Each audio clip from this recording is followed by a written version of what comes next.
Viper মাথার থেকে সরাও, মাথায় আলোটা দিও না, ভিতরেও দেখা যাচ্ছে। ভালো বড় সাইজের রাসেল ভাইপার।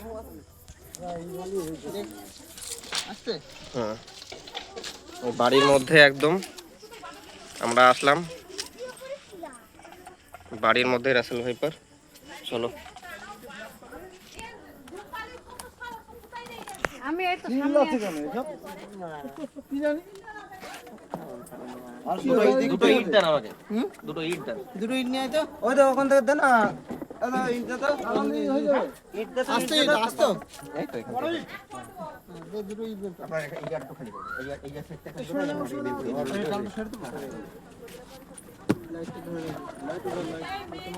দৌড় মেরে যাবে বলে।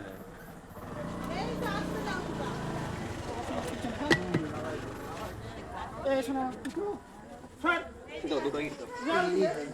তো এই সেটটা খালি করুন, এই সেটটা তোমরা একটু খালি করো। লাইট ধরে দিস। অন্য যদি চলে গেলে নিব। হয়ে যাবে না। ওই যে নোংরা রাখা ঠিক নেই।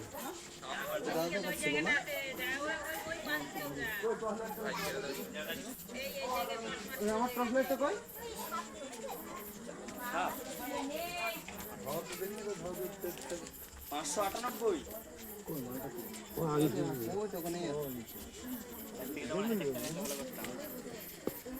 ওই দিক থেকে আসছিল, আমার বউ দেখেছে। আমার মেয়ে ওই দিক থেকে দৌড়ে আসছে। তোমারই গাড়ি আছে নাকি? হ্যাঁ, দাদার নামটা কি? আমার নাম বাসু। আচ্ছা, আমাকে তুমি কল করেছিলে নাকি? তোমার বাড়ি কোথায়? পাবনা কলোনি? আমাদের বাড়ি পাবনা কলোনি ঠিক না, আমাদের উত্তর লালপুর। ও, পাবনা এবার আমাদের নিয়ম আছে, একা আসা যাবে না। না না ঠিকই, সব জিনিস একটা সিস্টেম থাকে তো। আমার শ্বশুর বাড়ি পাবনা কলোনি। আচ্ছা, এই জন্য নাম শুনেছি।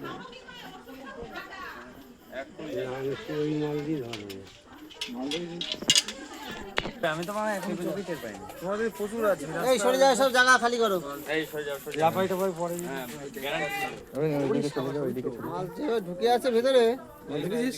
হ্যাঁ ওই তো আমি দেখেছি। হ্যাঁ হ্যাঁ দেখা যাচ্ছে ওই যে কাজ করে। এই দাদা বাড়ি এই রাজীব দাদা বাড়ির পিছনে ওদিকে বেশি দিও না। সুজিত বাড়ি সুজিত বাড়ি, রাজীব দাদা বাড়ি। আরো বার করে ভালো লাগছে। ওই তো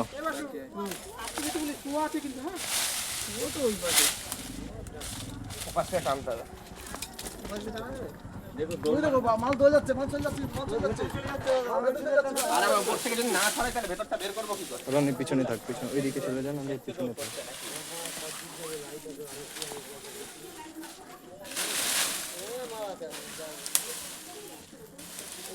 খালি করে তুমি করবে। এদিক ঢুকে যাচ্ছে ওই উপরে ঝোপটাটা। ওইদিকে থাকো, ওইদিকে থাকো, ওইদিকে থাকো। আরে এখানে আসিস না। ওই তো মালবাহী ধরেছে ধরেছে। এই সব জায়গা খালি করো।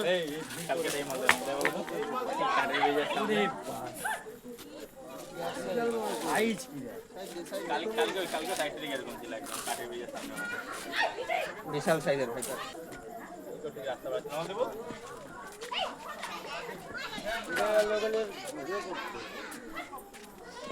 এতক্ষণে তন্দুরি হয়ে যাবে, তন্দুরি।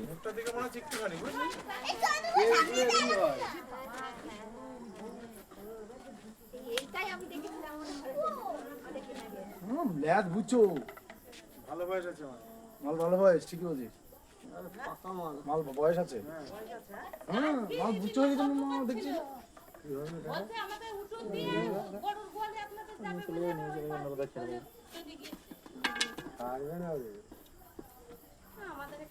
কি করে ভাজা খাবে? ওই যে ব্যাগের মধ্যে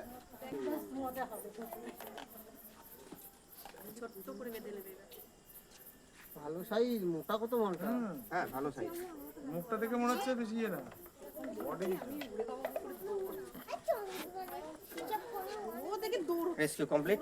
বিশাল সাইজের ভাইপার। কার বাড়ি তো আমরা আসুন সামনে। এই ভগবান যা এখানকার একটু প্রপার অ্যাড্রেসটা বলুন। আমরা এখন উত্তর ঘুগিয়া আছি, চাকদা উত্তর ঘুগিয়া, হেরেরখাল ব্রিজের পাশে প্রাইমারি স্কুল আছে। প্রাইমারি স্কুল থেকে ডান দিকে টার্নিং নিয়ে আমাদের বাড়ি। আচ্ছা আপনার নামটা বলুন। আমার নাম বাসুদেব মণ্ডল। বাসুদেব মন্ডল। আমরা এখানে আছি, বিশাল সাইজের ভাইপার। লোকজন জড়ো হয়ে গেছে রাত্রেবেলা বাড়ির মধ্যে, বাচ্চা কাচ্চা আছে, দেখে আতঙ্কিত। পরে একে পরিবেশে, নির্দিষ্ট পরিবেশে রিলিজ করে দেওয়া হবে। আমরা আসলাম এখানে। এই সাপটা সবাই চেনেন তো? চন্দ্রগুড়া, ইংলিশে রাসেল ভাইপার, সাইন্টিফিক নেম হচ্ছে ডাবু ইয়ার আসলি। এই যে ভেনাম কম্পোজিশন জানেন তো আপনারা, কামড়ালে পরে এর যে ভেনাম কম্পোজিশন, এটা হচ্ছে হিমোটক্সিক ভেনাম। কামড়ালে পরে ব্লাড সার্কুলেশন সিস্টেমের উপর এফেক্ট করে বা রক্ত জমাট বাঁধিয়ে দেয়। যে জায়গাটায় কামড়ালে পরে সময় মতন যদি চিকিৎসা না হয়, যে জায়গাটা কামড়াবে সময় মতো চিকিৎসা না হলে সেই জায়গাটা কেটে বাদ দেওয়া পর্যন্ত হতে পারে। আর যদি চিকিৎসা টাইম মতন না হয়, খুব বাজেভাবে মৃত্যু, খুব যন্ত্রণাদায়ক মৃত্যু। কালকে আমাদের পাওয়ার রুমের ওখানে একটা বাচ্চা মারা গেছে, মানে শুধুমাত্র দেরি করার জন্য, দেরি হয়ে যাওয়ার জন্য কালকে একজন মারা গেছে। একদম বাচ্চা। কারণ তারা সময় মতো নিয়ে যেতে পারেনি, অনেক দেরি করে ফেলেছে নিয়ে যেতে। শুধু চন্দ্রবোড়া না, যে কোনো বিষাক্ত সাপে যদি কামড়ালে পরে যত দ্রুত সম্ভব নিকটবর্তী যে কোনো হাসপাতাল বা